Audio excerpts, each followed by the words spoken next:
شمالی وزیرستان میں Haqqani net work کا نام بہت سنا جاتا ہے. یہ حقانی نیٹ ورک ہے کیا؟ اس کا تاریخی پس منظر کیا ہے؟ اور انہوں نے اس علاقے کو ہی کیوں چنا؟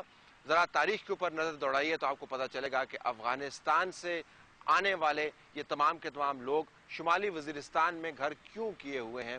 اس کا تاریخی پس منظر کیا ہے؟ یہاں پر یہ کون لوگ ہیں اور ان کی اس خطے کے اندر اتنی اہمیت کیوں ہے؟ یہ تو امریکنز نے یہ وہ ٹرم وہ یوز کرتے ہیں حقانی نیٹ ورک. حالانکہ یہ جلال الدین حقانی گروپ بیسیکلی گروپ ہے جو کہ سوویت یونین کے زمانے سے چلا آ رہا ہے. اور جلال الدین حقانی جو ہمارے ہاں ٹرائبل ایریا میں ایک وہ اصطلاح یوز کرتے ہیں وکوریز. اس کا مطلب ہے کہ دو گھر ان کے رکھے ہوئے ہیں, ایک اکراس دا بارڈر افغانستان میں, ایک on this side of the border.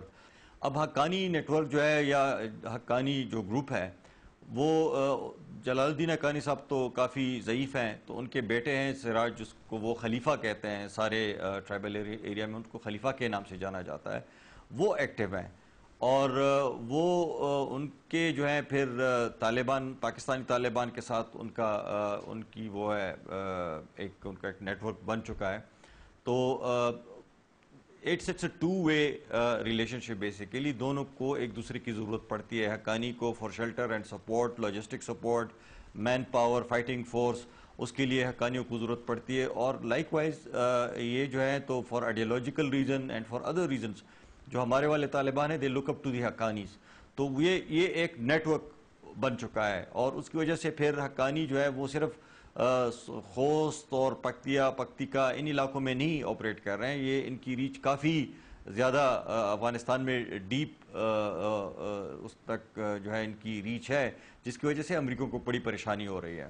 شمالی وزیرستان میں 2006 کو 5 ستمبر 2006 کو مقامی قبائل اور انتظامیہ کے درمیان ایک معاہدہ ہوا تھا, اور اس معاہدے کے بعد میں یہ طے پایا گیا تھا کہ نہ مقامی ملیٹنٹ جو ہے وہ سیکورٹی فورسز پر حملے کریں گے اور نہ سیکورٹی فورسز مقامی ملیٹنٹس کے خلاف کوئی کارروائی کریں گے. تو اس معاہدے سے فائدہ اٹھاتے ہوئے کثیر تعداد میں نان لوکل اور غیر ملکی ملیٹنٹس جو ہے وہ شمالی وزیرستان آئے اور وہاں پر رہ رہے ہیں. اگر آپ دیکھیں تو گزشتہ 2-3 سالوں کے دوران زیادہ تر ڈرون حملوں کا ہدف جو ہے وہ بھی شمالی وزیرستان میں ہیں. 2-3 سالوں میں جتنے بھی اہم بندے اغوا ہوئے ہیں یا ان کو اغوا کیا گئے طالبان ملیٹنٹس سے, تو ان کو بھی شمالی وزیرستان میں رکھا گیا ہے.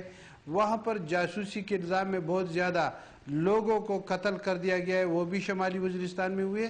لیکن ان تمام نیٹ ورکس نے اس جگہ کو چنا تو چنا کیوں؟ یہ جاننا بڑا ضروری ہے کہ اس تمام خطے میں کیا ایک شمالی وزیرستان کی ایجنسی ہی رہ گئی تھی جہاں پر ان لوگوں نے اپنے ٹھکانے بنائے ہوئے ہیں یا بنائے رکھے تھے یا بنائے رکھیں گے؟ اگر آپ ان کی طرف سے آنے والے نئے پمفلیٹس اور نئے پروپیگنڈے کا جائزہ لیں تو ان کا کوئی ارادہ نہیں ہے اس علاقے کو چھوڑ کے جانے کا.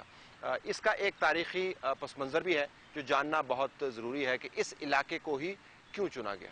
اس میں اہم بات یہ ہے کہ حقانی نیٹ ورک کا جو منبع ہے یا اس کے جو روٹس ہیں وہ ظاہری بات ہے جلال الدین حقانی صاحب سے شروع ہوتے ہیں, جو کہ دارالعلوم حقانیہ سے فارغ ہوئے. اور یہ وہ دور تھا 1980s کا ابتدائی کا دور تھا, بلکہ 70s میں بھی وہ یہاں پر اکوڑا خٹک, اور پھر 80s میں انہوں نے باقاعدہ تعلیم حاصل کی. اور پھر جب رشین آئے تو بنیادی طور پر گو کہ اس کا تعلق افغان صوبہ خوست سے ہے جو بارڈر کرتا ہے نارتھ وزیرستان کے ساتھ. جدران قبیلہ ہے اس کا, لیکن یہ وہ دور تھا کہ جب بارڈر کے آر پار لوگوں کی آمد و رفت زیادہ ہوتی تھی. جب ان لوگوں نے یہاں سے مدارس تعلیم حاصل کی اور جب رشین آئے تو اس کو ایک ورک فورس کی حیثیت سے استعمال کیا گیا. تو اگر آپ دیکھیں تو زیادہ تر ان کے جو تعلقات ہیں جلال الدین حقانی صاحب کے, ہم نے دیکھا کہ خوست میں اس کی اتنی پذیرائی نہیں تھی اپنے جدران قبیلے کے اندر یا دیگر اس کے جو خوست کے اندر اس کا جو سوشل فیبرک ہے. ہم نے زیادہ دیکھا کہ شمالی وزیرستان کے لوگ اس کو زیادہ مانتے تھے, اس کو زیادہ پوچھتے تھے ایک لحاظ سے, اور یہی وجہ تھی کہ اس زمانے میں 80s مڈ 80s میں انہوں نے یہاں پر دارالعلوم منبع دارالعلوم اسلام کی بنیاد رکھی، ایک بڑا مدرسہ قائم کیا. یہ بالکل بارڈر سے 5-6 کلومیٹر کے فاصلے پر شمالی وزیرستان کے اندر واقع ہے، اور یہیں سے جو طلباء حصول تعلیم کے بعد افغان صوبہ خوست اور پھر افغانستان کے دیگر علاقوں میں جاتے تھے جہاد کے دور میں. 9/11 کے بعد ظاہری بات ہے کہ جب امریکنز آئے اس خطے میں اور وہی مجاہدین واپس اپنے جو مراکز کے ان کی طرف لوٹے، تو یہی دارالعلوم جس کے اوپر 2005-2006 کے اندر باقاعدہ 20 کے قریب امریکن کمانڈوز اترے شمالی وزیرستان میں. میر ہمشاہ کے اندر اس مدرسے کا آپریشن بھی کیا، لیکن اس سے پہلے ہی یہ جلال الدین حقانی صاحب اور ان کے جو اہل و عیال تھے وہ جگہ چھوڑ چکے تھے. لیکن جو جلال الدین حقانی صاحب ہے، اس کے بعد جب خبریں آئیں کہ وہ وفات پا چکے ہیں، اور اس کے بعد سراج الدین حقانی جو ان کے صاحبزادے ہیں، 30 سال کے لگ بھگ ان کی عمر ہے، وہ زیادہ فعال نظر آئے. مسئلہ اگر صرف 1-2 گروپس کا ہوتا تو شاید جان بچ جاتی، دنیا کا پروپیگنڈا ہم کاؤنٹر کر لیتے، لیکن مسئلہ 1-2 گروپس کا نہیں ہے. دنیا یہ بھی کہتی ہے کہ یہاں پر نہ صرف بہت سارے گروپس آپریٹ کر رہے ہیں القاعدہ سمیت، بلکہ آپ نے ایسے گروپس بھی رکھے ہوئے ہیں جن سے آپ براہ راست بات چیت کرتے ہیں، جو آپ کے اسٹریٹجک ایسٹس ہیں. کون کون سے گروپس یہاں پر آپریٹ کر رہے ہیں، اس علاقے پر نظر رکھنے والے آپ کو بتاتے ہیں. 2006 کے معاہدے کے بعد وہاں پر جو بڑے بڑے گروپ سامنے آئے ہیں، تو وہاں سب سے بڑا گروپ حافظ گل بہادر کا ہے.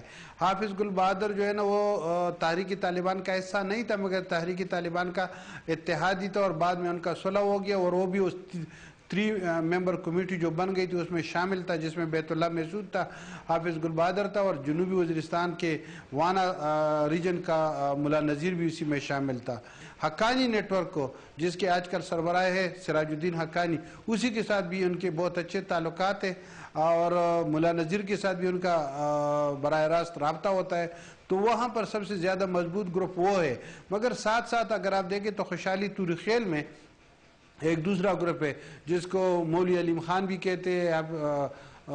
ایک مولوی علیم خان ہے، منظور ہے، مولوی عبدالخالق ہے، تو وہ بھی ایک بہت بڑا گروپ ہے شمالی وزیرستان میں طالبان کا.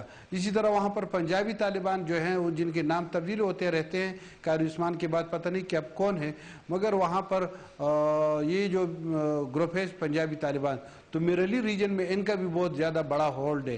اور ساتھ ساتھ وہاں پر القاعدہ کے جو لوگ ہیں، یحییٰ اللیوی، ان کے بارے میں تو گزشتہ کئی مہینوں سے کوئی خبریں سامنے نہیں آ رہی ہے، مگر اس کے بارے میں یہ اطلاع ہے کہ یحییٰ اللیوی بھی یہاں پر اس خطے میں وہ آتا جاتا ہے، موجود رہتا ہے. تو یہ بڑے بڑے گروپ ہیں. باقی ان کی حکیم اللہ محسود کے ساتھ بھی اچھے روابط ہے، قاری حسین گروپ کے ساتھ بھی ان کے اچھے روابط ہے. پھر یہ جو کرم ایجنسی میں جو گروپ ہے فضل سعید والا، ان کے ساتھ بھی ہے، اور اورکزئی ایجنسی کے ساتھ ہے. میرے خیال میں یہ ایک پورا نیٹ ورک ہے، اور ایک دوسرے کے ساتھ یہ ان کے تعلقات اور رابطے ہوتے رہتے ہیں.